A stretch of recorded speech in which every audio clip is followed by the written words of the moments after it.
الرجيم بسم الله الرحمن الرحيم لعن الذين كفروا من بني إسرائيل على لسان داود وعيسى ابن مريم ذلك بما عصوا وكانوا يعتدون كانوا لا يتناهون عن منكر فعلوه لبئس ما كانوا يفعلون ترى كثيرا منهم يتولون الذين كفروا لبئس ما قدمت لهم أنفسهم أن سخط الله عليهم وفي العذاب هم خالدون ولو كانوا يؤمنون بالله والنبي وما أنزل إليه ما اتخذوهم أولياء ولكن كثيرا منهم فاسقون صدق الله العظيم. ترجمہ لعنت کی گئی بنی اسرائیل میں سے ان لوگوں پر جنہوں نے کفر اختیار کیا داؤد علیہ السلام اور عیسیٰ علیہ السلام کی زبان سے، نافرمانی کی وجہ سے اور حد سے گزر جانے کی وجہ سے وہ ایک دوسرے کو برائی سے روکتے نہیں تھے اور وہ اس کا ارتکاب کرتے تھے۔ کتنا برا تھا یا کتنا برا کام تھا جو وہ سب کرتے تھے۔ آپ دیکھیں گے ان میں سے بہت سارے لوگوں کو جو دوستی رکھتے ہیں کفر کرنے والوں سے، اور کتنا برا ہے وہ جو ان کے نفسوں نے، ان کی جانوں نے آگے بھیجا ان کے لیے۔ اللہ تعالیٰ کی پھٹکار ہے یا غصہ ان پر اللہ تعالیٰ کا، اور وہ ہمیشہ عذاب میں رہیں گے۔ اور اگر وہ ایمان لے آتے اللہ پر اور نبی پر اور ان چیزوں پر جو ان کی طرف نازل کی گئی، تو وہ کبھی بھی کفر کرنے والوں سے دوستی نہ رکھتے، اور ان میں سے اکثر لوگ فاسق ہیں، نافرمان ہیں۔ یہ سورۃ المائدہ ہے، سورہ نمبر 5 ہے، اور اس سورہ میں کل 16 رکوع ہے اور 120 آیتیں ہیں۔ 120 آیات میں سے میں نے آپ حضرات کے سامنے صرف 3 آیات کی تلاوت کی جو انتہائی اہم ہے، اور بنی اسرائیل کی اخلاقی حالت اور پھر انبیاء اکرام کی زبان سے ان پر لعنت، اس کا تذکرہ ہے۔ محترم حضرات، یہ جو نہی عن المنکر ہے، یہ قرآن مجید میں جو ہے جوڑے کی شکل میں آیا ہے۔ امر بالمعروف و نہی عن المنکر یہ دونوں جوڑے کی شکل میں آتے ہیں اکثر، لیکن انفرادی طور پر بھی آئے۔ تو بہت سارے لوگوں کا یہ خیال ہے کہ صرف بھلائی کا حکم دے دینا ہی کافی ہے، اسی میں نہی عن المنکر بھی شامل ہے۔ اور بہت سارے لوگوں کا یہ کہنا ہے کہ نہی عن المنکر اگر کچھ لوگ کرتے ہیں تو امر بالمعروف کا فریضہ بھی ادا ہو جاتا ہے۔ یہ ایک طرح سے جو ہے ان آیات کا مفہوم ہے جو لیا جا سکتا ہے۔ معروف کسے کہتے ہیں؟ ایک تو معروف ہے جو تمام انسانوں کے نزدیک مسلم ہے، جیسے جو ہے عدل اختیار کرنا، حق بات بولنا، بھلائی کا حکم دینا، تمام انسان اس کو اچھا سمجھتے ہیں، معروف سمجھتے ہیں۔ جو فطرت سے میل کھائے، انسانی فطرت سے میل کھائے، اسے معروف کہتے ہیں۔ اسی طرح سے منکر جو انسانی فطرت سے میل نہ کھائے، یا جس سے انسانی فطرت ایبا کرتی ہو، یا جو ہے گھن کھاتی ہو انسانی فطرت، جھوٹ بولنا، بلاత్కాر کرنا، جیسے زناکاری کرنا، فریب دینا، چوری کرنا، بہت ساری چیزوں کو آپ ایڈ کر سکتے ہیں، یہ منکر کے ضمن میں آتی ہے نا۔ اب جو ہے امر بالمعروف و نہی عن المنکر، یہ یہ تمام مسلمانوں کی ذمہ داری ہے، بنیادی ذمہ داری۔ اس کے لیے قرآن میں بہت سارے الفاظ استعمال ہوئے اس بنیادی ذمہ داری کے لیے، ہے نا۔ اللہ کے رسول صلی اللہ علیہ وسلم کی واضح حدیث ہے مسلم شریف کی، حضرت ابو سعید خدری رضی اللہ تعالیٰ عنہ سے مروی ہے کہ من رأى منکم منکرا فلیغیر بیدیہ، کہ تم میں سے جو بھی کوئی اپنی نگاہوں کے سامنے برائی دیکھے تو اسے ہاتھ سے روکنا چاہیے، اور اگر وہ اس کی استطاعت نہ رکھے تو اسے زبان سے روکنے کی کوشش کرے، اس کے خلاف تقریر کرے، تحریریں لکھے، لوگوں کی ذہن سازی کرے۔ یہ بھی برائی کو روکنے کا ایک بہترین طریقہ ہے۔ لیکن اگر یہ مواقع بھی چھن جائے تو پھر اس برائی کے تعلق سے وہ اپنے دل میں اس کو برا جانے۔ آج کے حالات پر غور کرنے سے ایسا لگتا ہے، پھر اللہ کے رسول کی ایک دوسری حدیث جو کتاب الفطر میں روایت کی گئی ہے، کتاب الملاحم میں یا کتاب الفطر میں، کہ ایک زمانہ انسانوں پر ایسا آئے گا کہ برائی کو برائی کہنے والے بہت کم لوگ ہوں گے، اور برائی کو برائی سمجھ کر ریئیکٹ کرنے والے بہت کم لوگ بچیں گے۔ اب یہ دور جیسے ہم اس دور میں داخل ہو گئے ایسا لگتا ہے۔ اب برائی کو فروغ دینے کے لیے حکومتیں ادارے قائم کر رہے ہیں، مختلف طرح کے بل پاس کر رہے ہیں، برائی کو فروغ دینے کے لیے، برائی قائم کرنے کے لیے ادارے کھڑے کر رہے ہیں۔ لیکن ہم لوگوں کی ذمہ داری کیا ہے؟ کیا ہماری ذمہ داری صرف تماشا بن کر دیکھنا ہے، یا اس برائی کے خلاف ہمیں کچھ کرنا چاہیے؟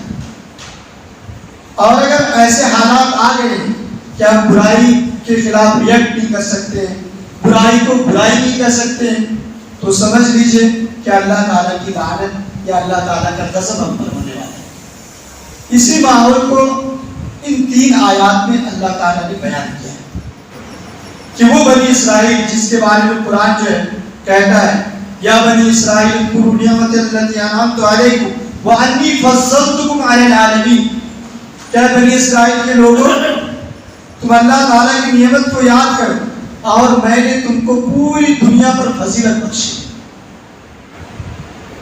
اسی قوم کے بارے میں یہاں پہ کہا جا رہا ہے کہ بنی اسرائیل میں نبوت کا سلسلہ تھا، بہت سارے نبی آئے، لیکن 2 کا تذکرہ یہاں پر کیا گیا ہے اللہ تعالیٰ کی طرف سے، کہ حضرت داؤد علیہ السلام کی زبانی اور حضرت عیسیٰ ابن مریم کی زبان پر بنی اسرائیل کے میں سے کفر کرنے والے لوگوں پر لعنت کی۔ تو 2 کا تذکرہ کر کے گویا ان کی پوری کمیونٹی کو جو ہے بتایا گیا۔ 2 کا تذکرہ اس لیے کیا کہ حضرت سلیمان علیہ السلام، حضرت داؤد علیہ السلام سے ان کے سیاسی عروج کا اندازہ ہوتا ہے۔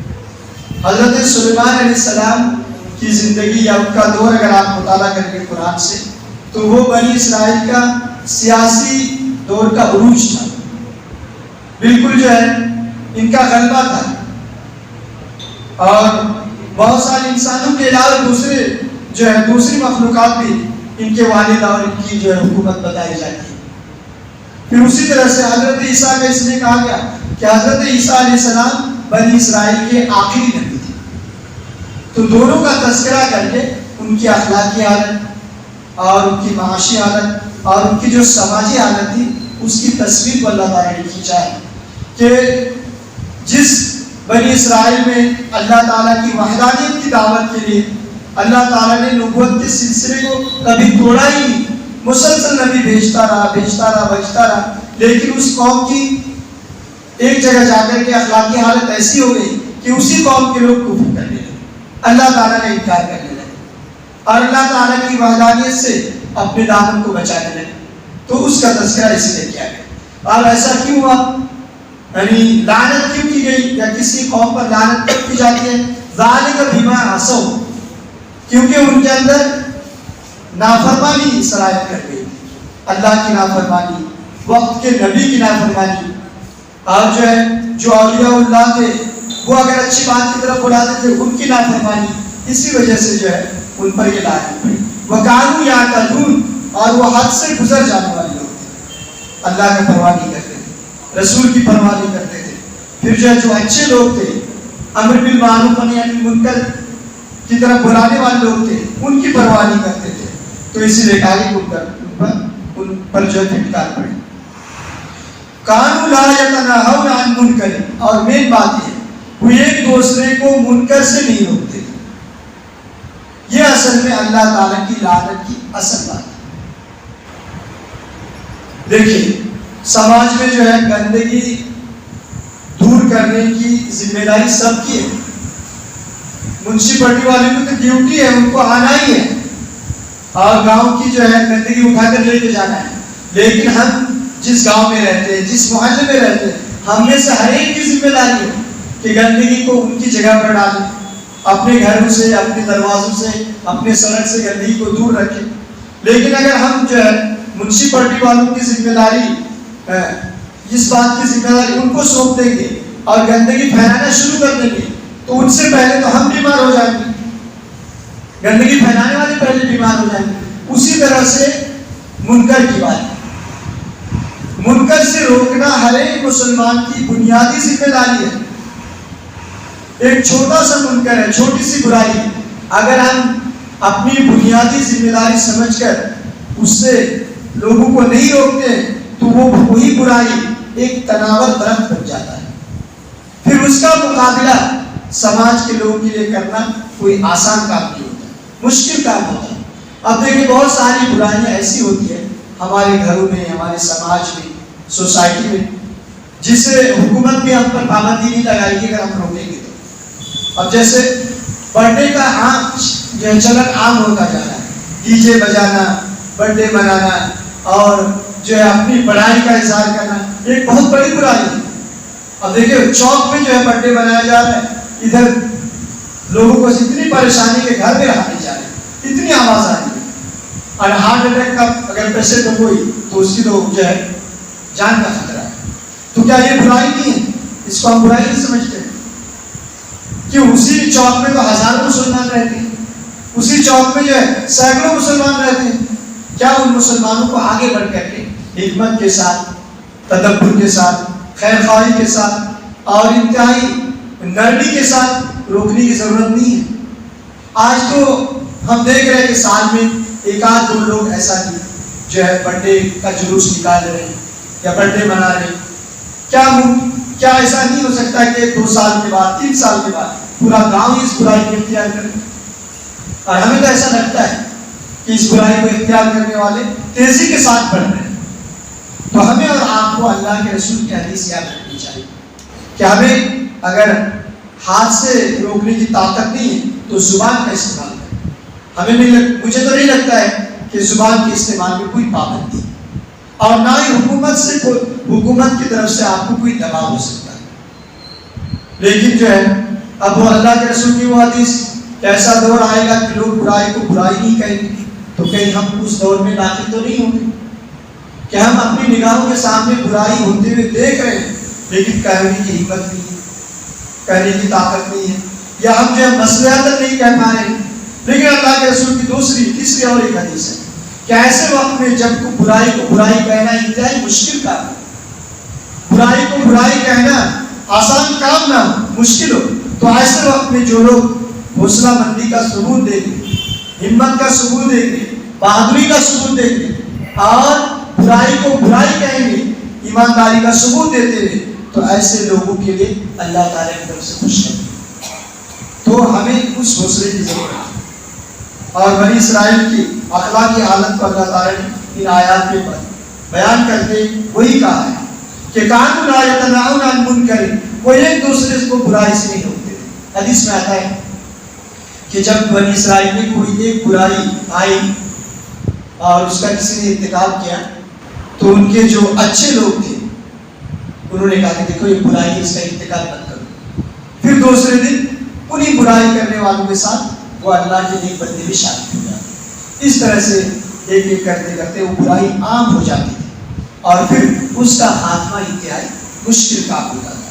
تو برائی کو روکنے کا ایک بہت فطری طریقہ ہے کہ آدمی جب اس کو دیکھے اسی وقت اس کے خلاف ریئیکٹ کرے یا اسے روکنے کی کوشش کرے۔ 10 نوجوان مل کر بیٹھے، کس طریقے سے روکا جائے, کہ کیا تدبیر اختیار کی جائے, کس انداز سے روکا جائے, اس کے لیے میٹنگ کریں. اب جیسے 10 مساجد ہیں جامع میں, تو 10 مساجد 11 مساجد کے ائمہ اگر مل کر بیٹھے کہ ہمارے احاطہ مسجد کے احاطے میں جتنے گھر آتے ہیں ان کی اصلاح کی ذمہ داری ہماری. ہم ان کے نوجوانوں کو جا کے سمجھائیں گے, ان کے گھروں کو جا کے سمجھائیں گے کہ برائی نہیں ہونی چاہیے, ہم سب مل کر برائی کو دور کریں گے. تو اس انداز سے سماج کی اصلاح ممکن ہے اور اس انداز سے ہم کر سکتے ہیں. اب جو ہے بہت ساری برائی کے وقت ہم خاموش رہ جاتے ہیں, ہماری خاموشی اس برائی کی تائید ہو جاتی ہے. برائی کرنے والے جتنے گناہ کے شکار ہوتے ہیں, ہم خاموشی اختیار کر کے اس سے زیادہ شکار ہو جاتے ہیں. تو اس انداز سے کام کرنے کی ضرورت ہے. وہ برائیاں جو ہمارے گھروں کے اندر ہیں اس پر روک لگانے میں کسی طرح کی پابندی تو نہیں ہے. ہمیں اس کے اوپر تو روک لگانے کے لیے سوچنا چاہیے.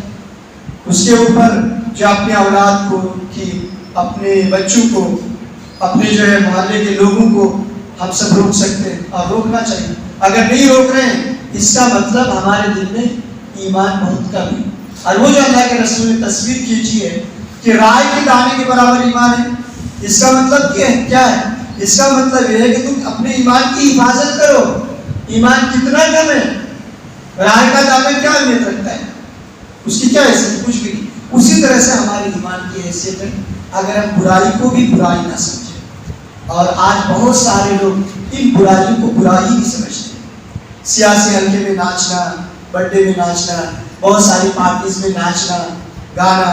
پھر دیکھا بھی سیاسی جو یہاں پہ گیدرنگ ہوئی تھی, بہت سارے ٹوپی والے, داڑھی والے, کرتا پاجامہ پہنے ہوئے موبائل سے یہ فوٹو لے لیں. کیا ضرورت ہے؟ اس کا مطلب آپ تائید کر رہے ہیں اسے, ناچ گانے کو آپ جائز ٹھہرا رہے ہیں, وہ سیاسی پارٹی کی گیدرنگ کو آپ جو ہے سپورٹ کر رہے ہیں. تو کیا آپ جو ہے برائی کرنے میں شامل نہیں ہیں؟ بالکل شامل ہے اور آپ کی پکڑ ہوگی. تو اس لحاظ سے ہمیں اور آپ کو سوچنا چاہیے کہ منکر کو سماج سے کیسے منکر کو روکا جائے. اس کے لیے تدبیر اختیار کرنی چاہیے, نوجوانوں کو بیٹھنا چاہیے, ائمہ کو جو ہے بیٹھنا چاہیے, میٹنگ لینی چاہیے. اور جو ہے ائمہ اگر نہیں کر رہے ہیں تو عوام کی ذمہ داری, سب کی انفرادی ذمہ داری بھی ہے اور اجتماعی ذمہ داری بھی. انفرادیت سے آپ بھاگ نہیں سکتے اور اجتماعیت سے بھاگ نہیں سکتے. کوئی بھی شکل اختیار کیجیے لیکن برائی پر قدر رکھنا چاہیے, برائی پر روک لگنا چاہیے. اور اللہ کے رسول کی سیرت کو اور کتاب اللہ کی آیت کو ہمیں اپنے سامنے رکھنا چاہیے. اللہ تعالیٰ سے دعا ہے کہ اللہ تعالیٰ قرآن و سنت کی روشنی میں جو باتیں آئی ہیں ان باتوں پر ہمیں عمل کی توفیق ہے, اور جو باتیں قرآن و سنت کے خلاف ہیں ان باتوں کو ہمارے ذہنوں سے محو کر کے مٹا دیں. آمین.